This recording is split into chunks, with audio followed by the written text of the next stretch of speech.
Hi, everyone, and welcome to episode 75 of the Tick Boot Camp podcast.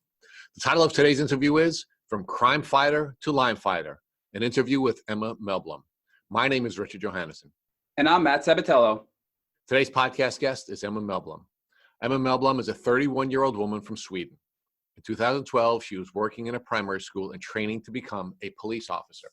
Emma was forced to change her plans when she began to experience the symptoms of a tick disease. She had nausea, flu-like symptoms, joint and muscle aches.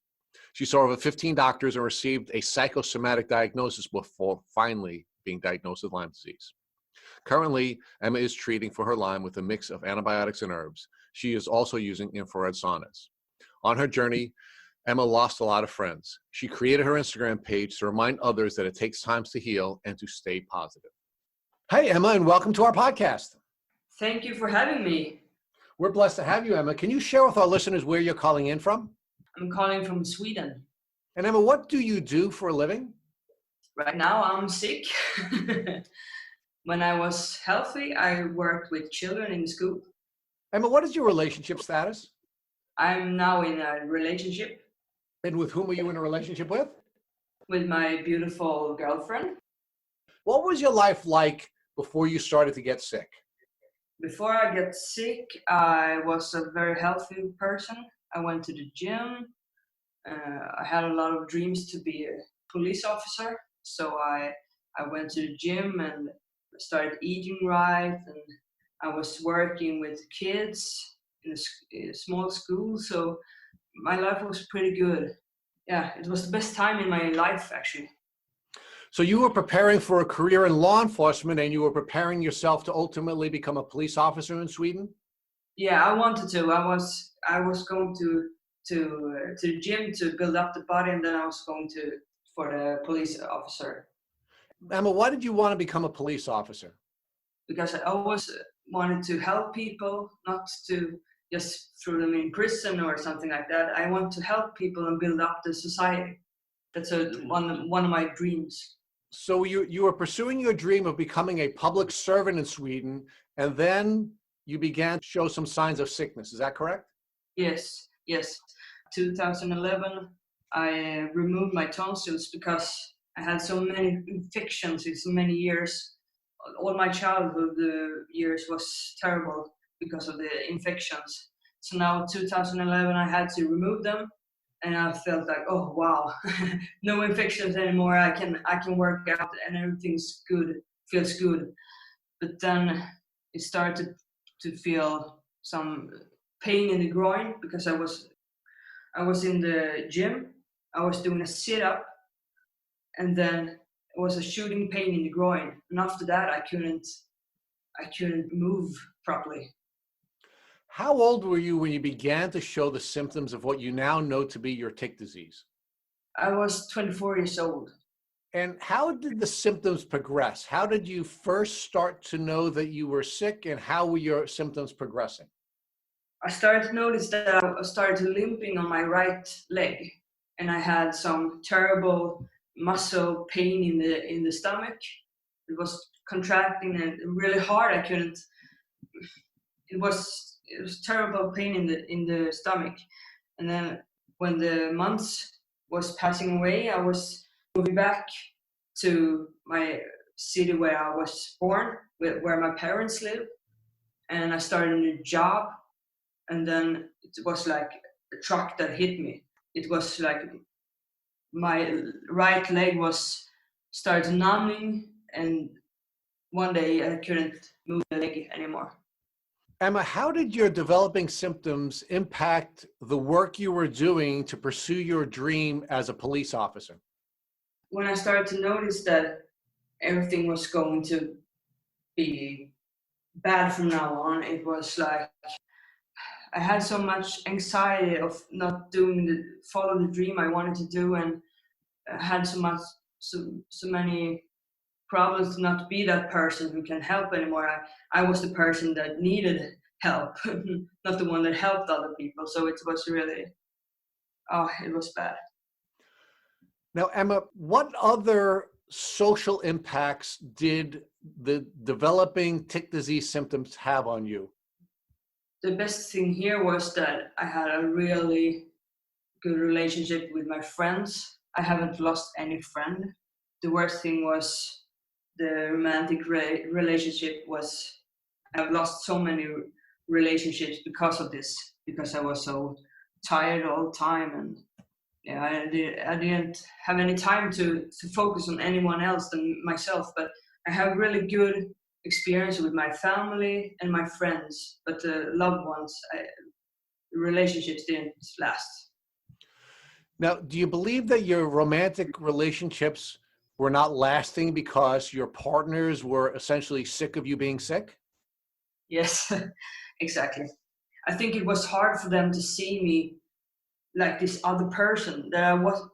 They couldn't see me this sick, and it affected them also to hear me scream every night, to lose all this weight, and I had so much pain. I think it was hard for them to see that I was getting worse.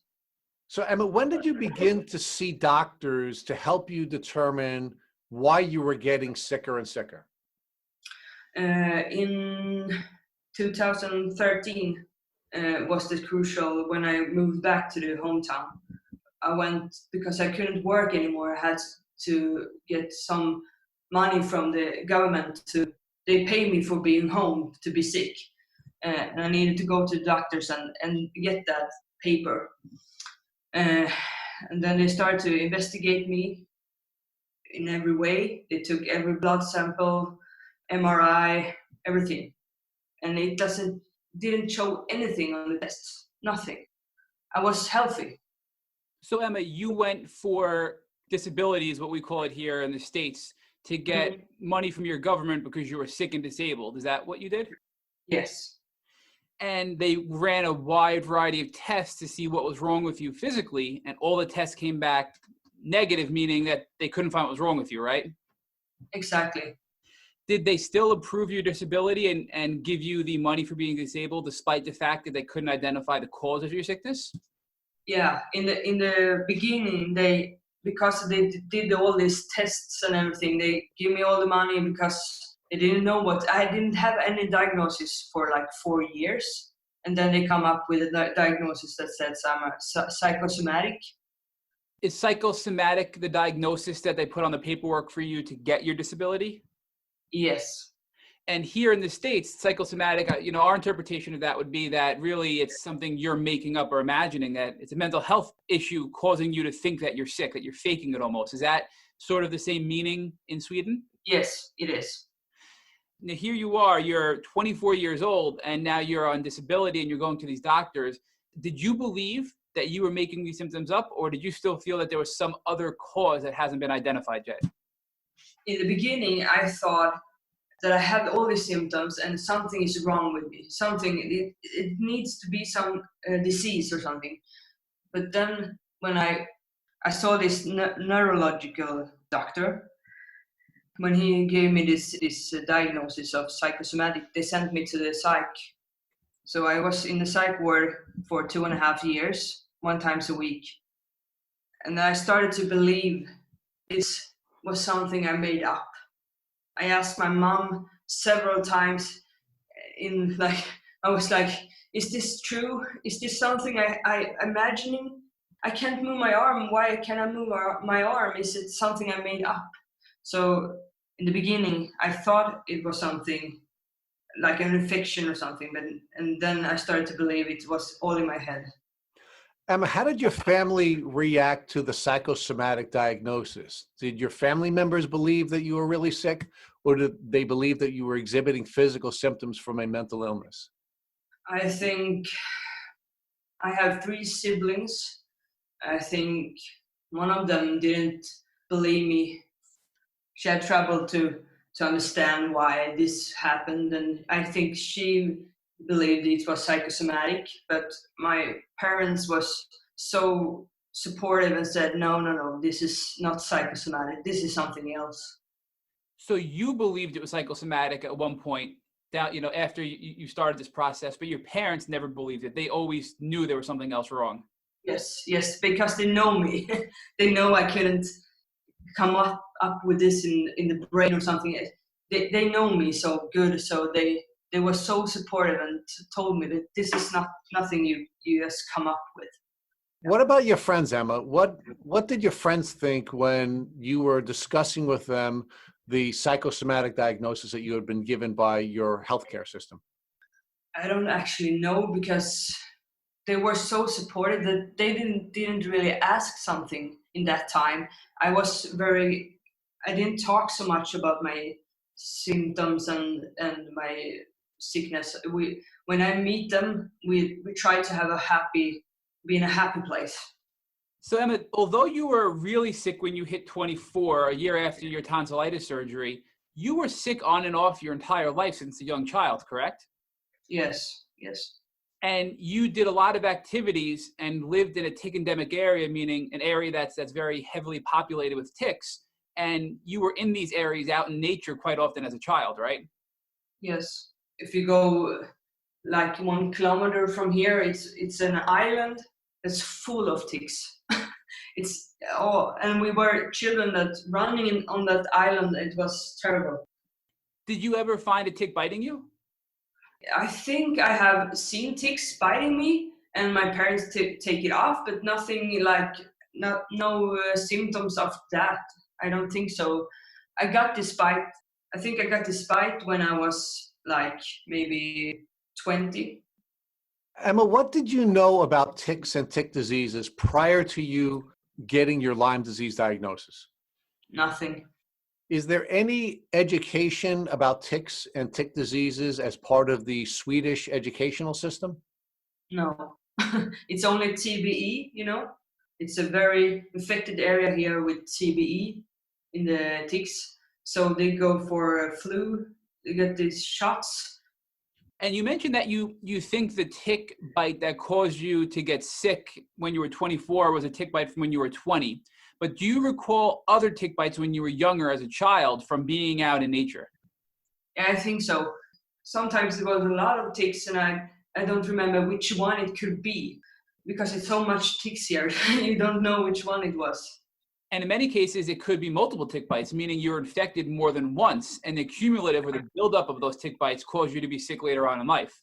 Do you think that the tonsil surgery you had when you were 23 was a traumatic experience for you physically, and therefore shortly after caused you to get really sick from the Lyme disease because it was an opportunity for the Lyme to make you sick and to take over your body?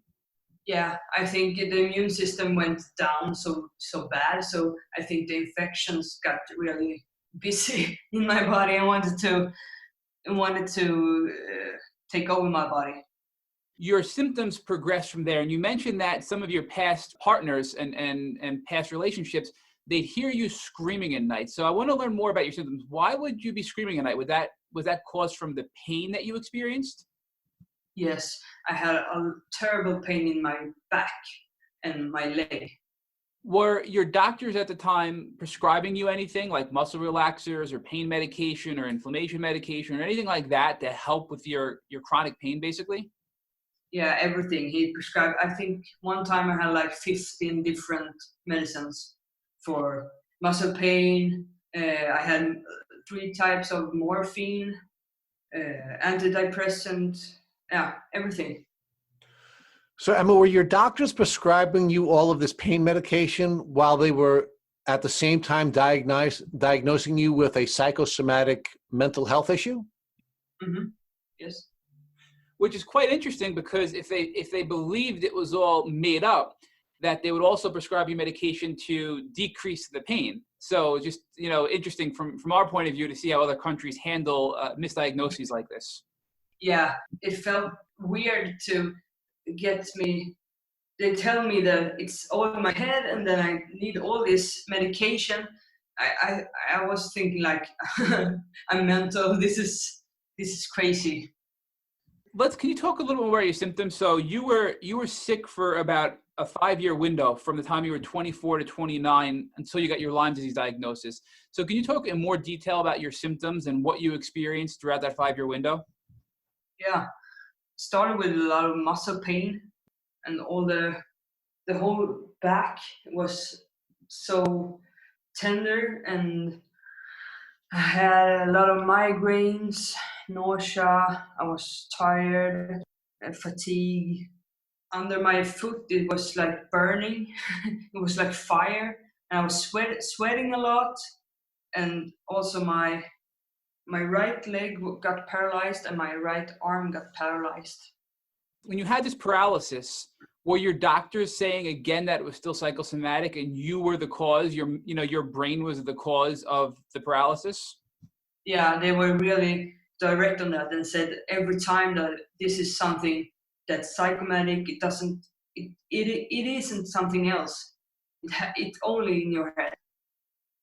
And these doctors are all public healthcare doctors. So these are doctors from your public healthcare system there in Sweden that you were seeing as part of the public healthcare system. Yes.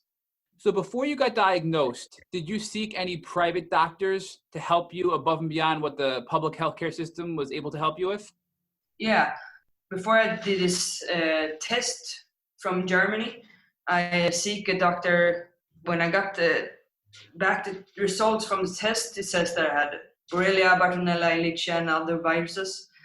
We searched for a Swedish doctor, a private doctor, and he prescribed me antibiotics for 5 months. So this private doctor in Sweden prescribed you antibiotics for 5 months to treat the Lyme disease, Borrelia, and the Ehrlichia that came back positive from your blood test that you sent over to Armin Labs in Germany. Yes.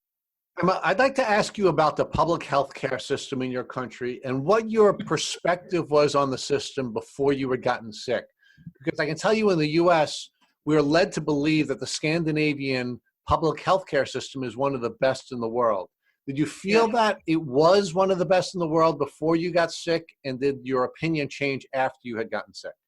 Yeah, for sure. Before I had like problems with my knee and got surgery and everything was really good.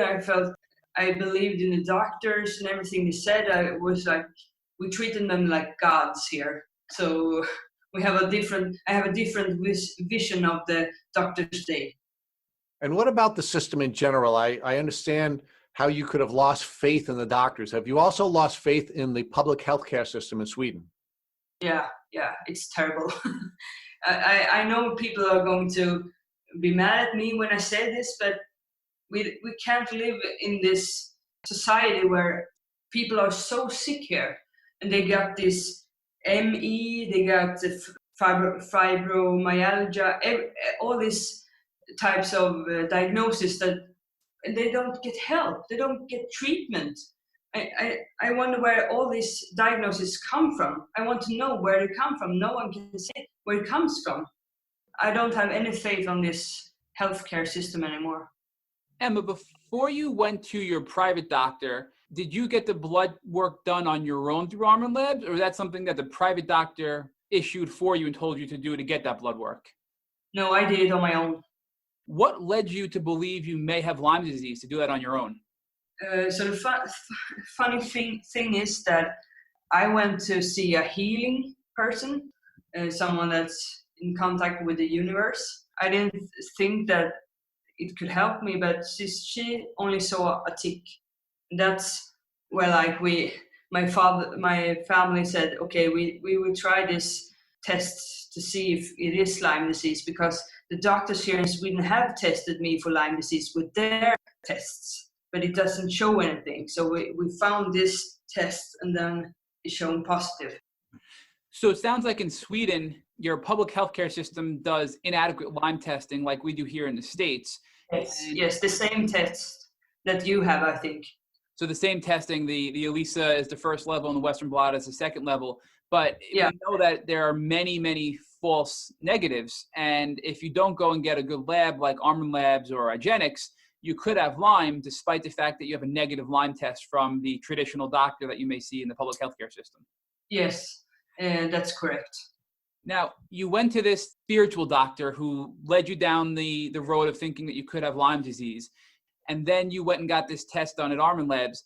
Did you bring those results back to the public healthcare system to see what they thought about the results? Yes, I did. And he looked at the paper and said, this is bullshit. He just threw the papers away and said, no. you just throw your money away. They want to take your money and then you're broke and everything. He has so many bad things to say about that test. So I'm starting to wonder where did that anger came from. And he did nothing to help you at that point. So he said, this is crap. You don't have Lyme disease or a tick disease. This is still psychosomatic, and don't give them your money. You're wasting your time and money. Get out of here, basically. Yes. But you knew at this point, so it sounds like you kind of had a change where at one point you believed that it was psychosomatic, but now through your research and working with other private doctors, you thought, I could really have Lyme disease. And you then didn't accept that answer and went on to another private doctor to then treat you for Lyme disease. And that's the doctor who gave you the 5 months of oral antibiotics, correct? Yes. Do you recall the type of oral antibiotics that you were on for 5 months? I tried doxycycline and metronidazole. Metronidazole is the one that takes the cyst form. What was it like when you first started the antibiotic treatment? Did you feel better? Did you feel worse? Or did you feel about the same in the beginning of your treatment? I felt so much better. It was like the best drug ever. It was really good, and I could stop the morphine treatment almost like 2 months after I got the doxycycline. It was heaven.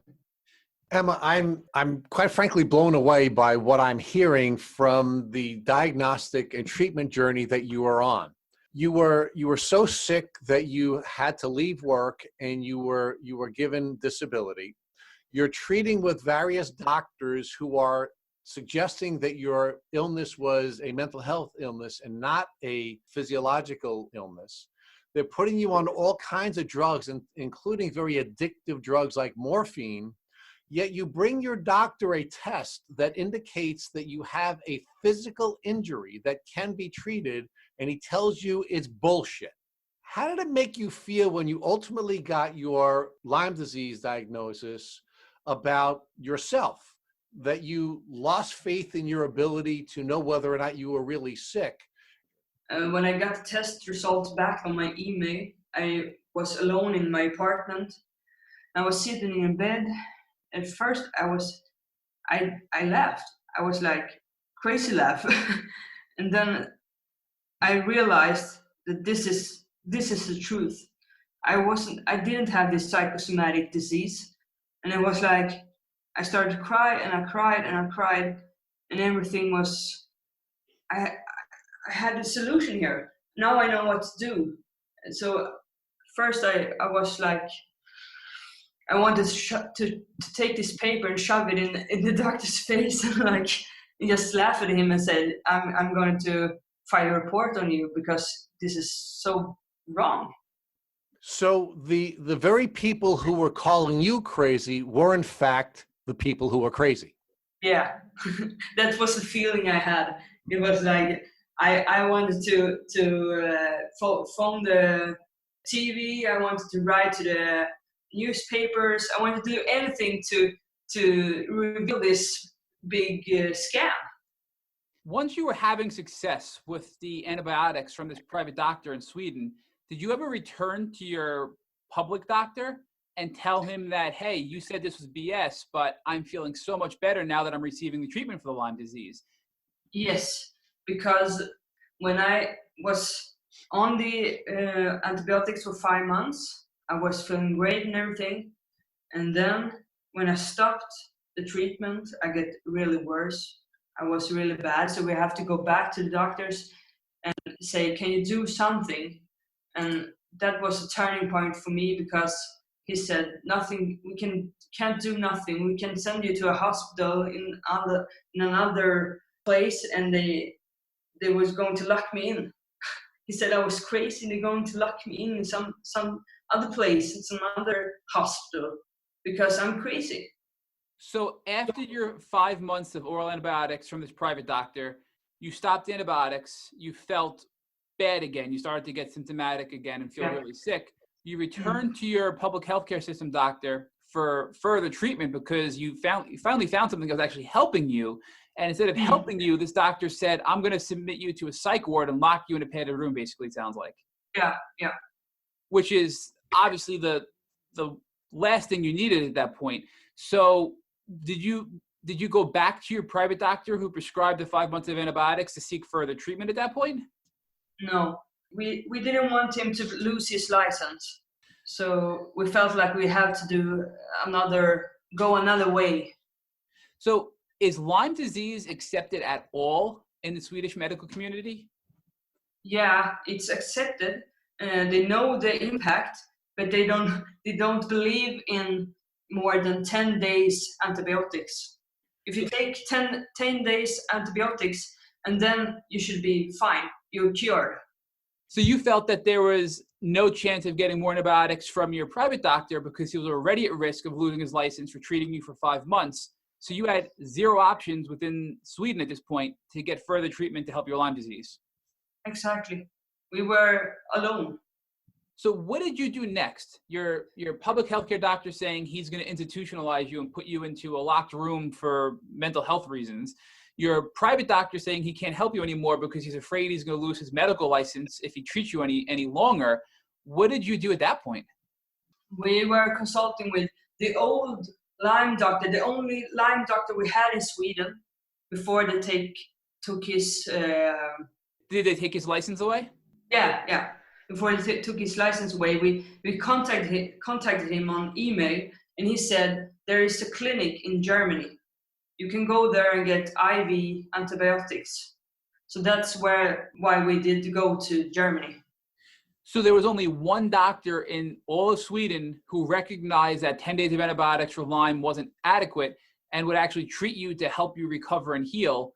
And then the Swedish government revoked his license. And then at that point, there was essentially nobody who can treat you for Lyme disease past 10 days at that point. Yeah. Do you recall the name of the clinic he referred you to at that point? Yes, it was the clinic I went to. It was Dr. Reinhardt, Jan-Olof Reinhardt in Pforzheim.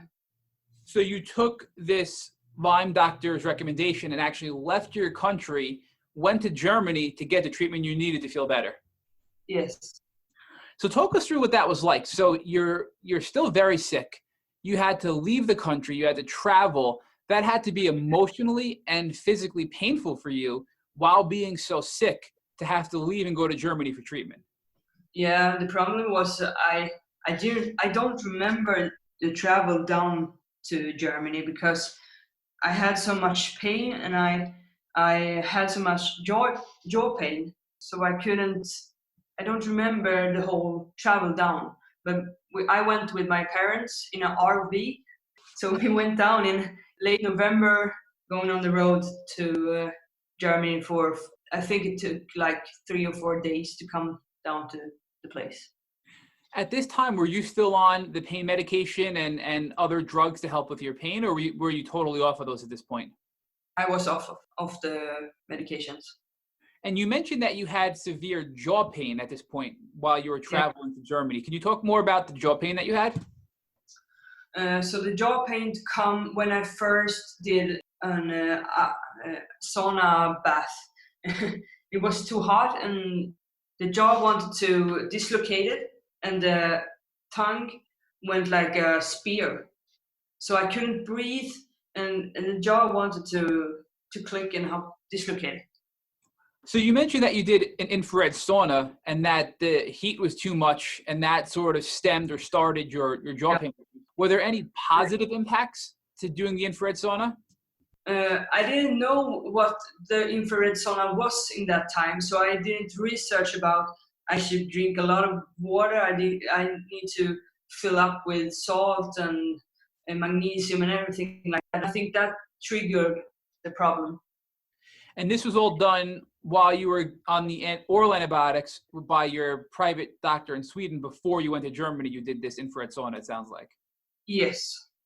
So, and you think that you didn't take the proper steps, and that's why you had this jaw pain, because you may not have been fully hydrated, you may not have done the right things to do while getting the infrared sauna. Yes. Did you do anything else before you left for Germany to help with your symptoms? No, I didn't take anything because we were in a blank. Nobody told us, or we didn't have any forum that we can research anything, and it was we were in a hurry. We didn't have time to research and everything. We had to go there and get the treatment because I was going to die. So you were that sick where your doctors and your family felt that you were going to die if you didn't go to Germany to get treatment. Yeah, I was actually, when we were in the RV, I had like 3 to 4 cramps a day. And every time I had a cramp, I had to get this muscle reliever in my butt, this medicine in the butt. And when I get it, I stopped breathing. That was the problem. So I got this muscle relief and I stopped breathing. So my parents had to slap me and everything on my back to get. So I almost died. Yeah.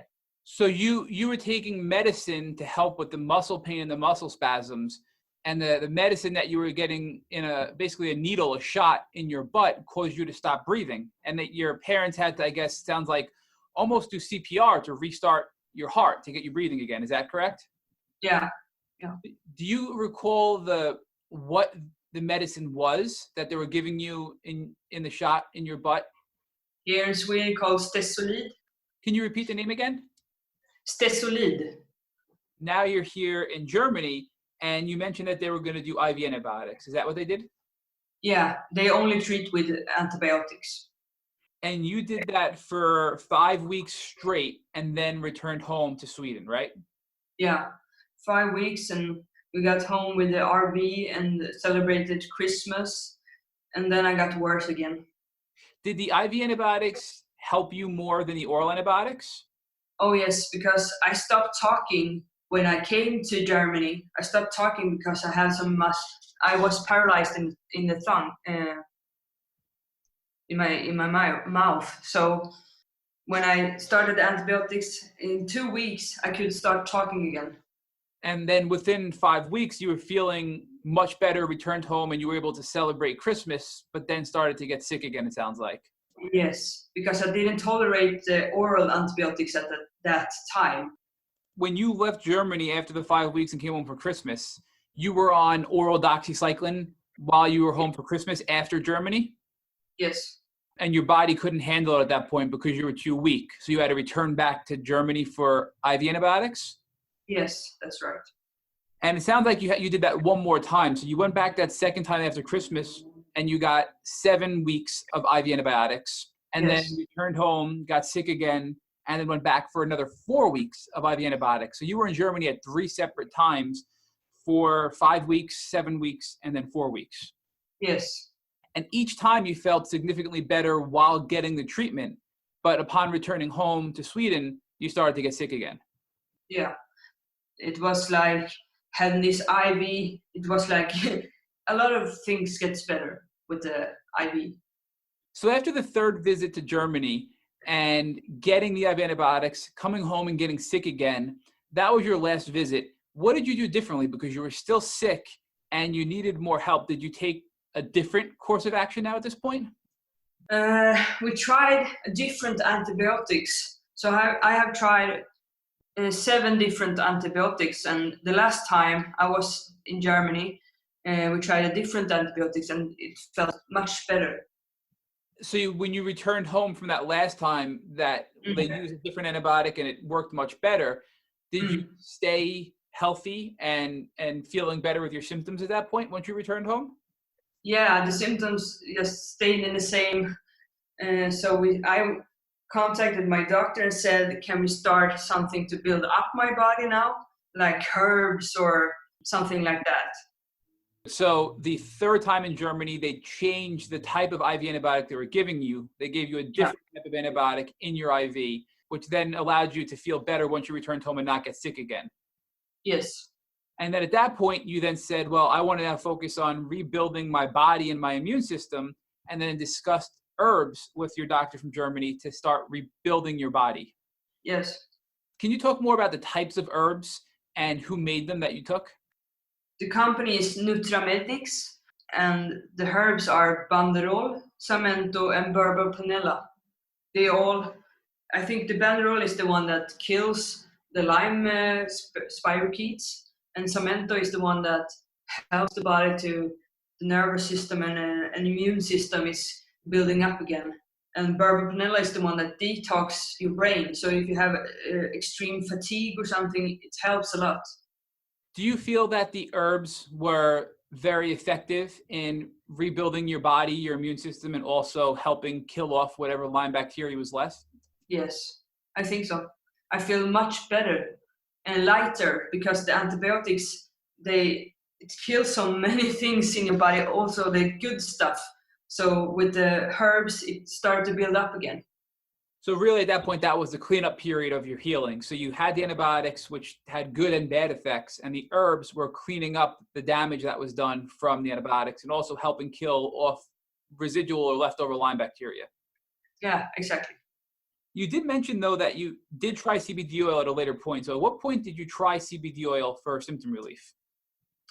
I started CBD oil for like 1 month ago.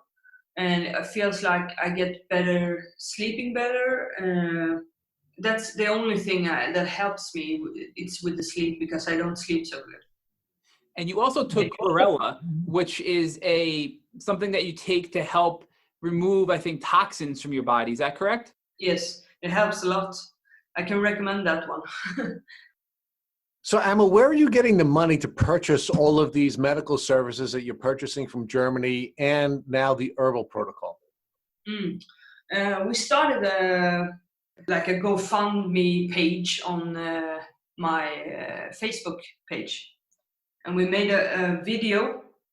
2 friends of mine did a film under a day here in my apartment. And I talked about my symptoms, and we are now going to do this trip to Germany, and I don't have this Lyme diagnosis in Sweden, but I have it in Germany. So we have to go to Germany. I couldn't speak so good in this video, so people, they donated me.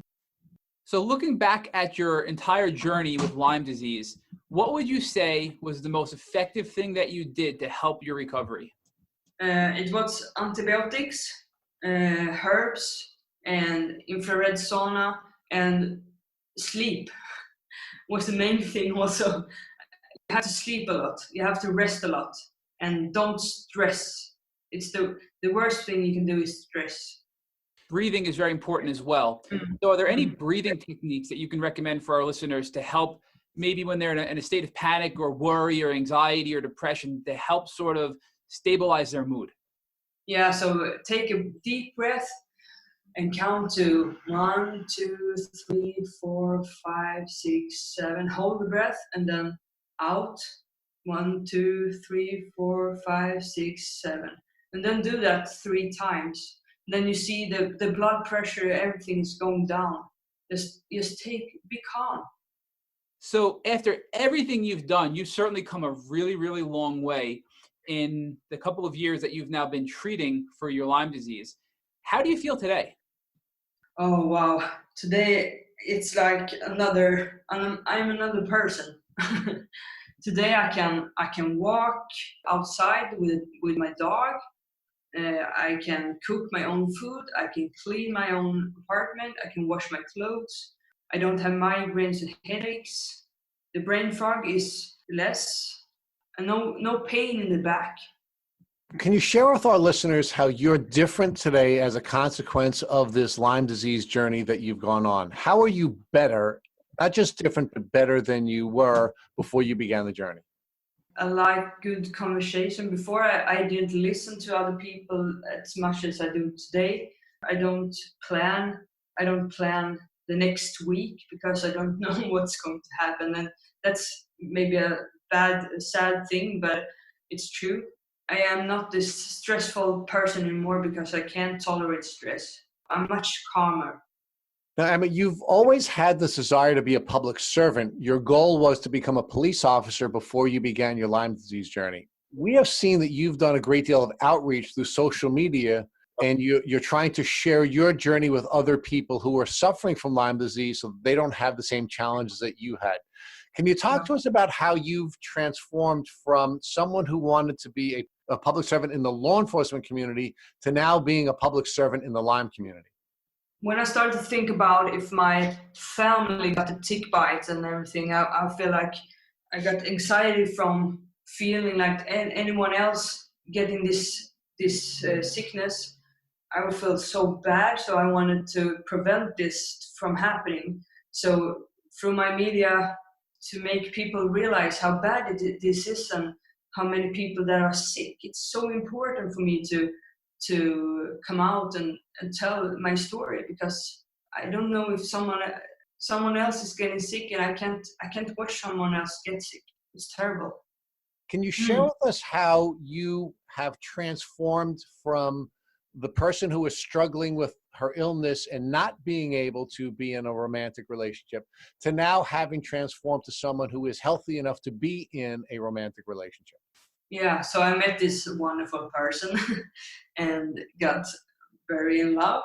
And I have to be honest to her and say that I have this disease, the anxiety of that I can be this healthy person that runs around and have a job and everything. And she accepted me in that. And she also is sick in another way. We are both sick, but we thrive in our love to each other. Do you have any advice that you'd like to give to other people suffering from chronic Lyme disease about what they may want to do so that they can be in healthy romantic relationships? Yes, you have to accept that you are sick. When you are sick, you don't accept that you are sick, because you have to find a solution of anything. So just accept that you are sick and trust the process. And then I think when you are open, because when you're sick and tired and everything, you close yourself, you close your heart and everything. Your family and friends are going away from you, and I think you have to open your heart, just to be open-minded and not take anything for granted. So Emma, I'm going to ask you to now look back at your entire Lyme disease journey that you've just shared with our listeners. And please tell us, who's the one person that stood by you and allowed you to get through this very difficult time? My parents, both parents, they have been a really rock for me. I can come to them and cry, and I can feel really bad and say all my thoughts. Without them, I didn't survive without them. So Emma, I have one last question to ask you in the spirit of your new role as a Lyme disease and tick disease public servant. If tomorrow you woke up and you found a tick biting you on your leg, what would you do? I would start antibiotic treatment right away. 4 weeks with the antibiotics. I don't want to wait for the ring or something like that. I use it straight away. Thank you for listening to the Tick Bootcamp interview with Emma Mellblom. To our listeners, we have a call to action. If you'd like to learn more about Emma and her tick disease journey, please visit her Instagram at EMMAMELLBLOM. Second, if you enjoyed this episode of the Tick Bootcamp podcast, please share it with your friends by using the social media buttons you see at the bottom of the post. Third, we here at Tick Bootcamp have created a Tick Bite Blueprint that has been inspired by the information that has been shared with us by past podcast guests. We urge you to visit our website at www.tickbootcamp.com to view the blueprint. We would appreciate it if you would contact us with any suggestions you have for improvements. And fourth, don't forget to subscribe to this podcast on iTunes, Google Play Music, or Spotify to get the automatic episode updates of our Tick Bootcamp podcast. And finally, we thank you, our listeners, for your comments on our past podcast episodes. Please take a minute to leave us a review on iTunes, on Instagram, or on our website. We make it a point to read every single one of the reviews we get. Thank you for listening.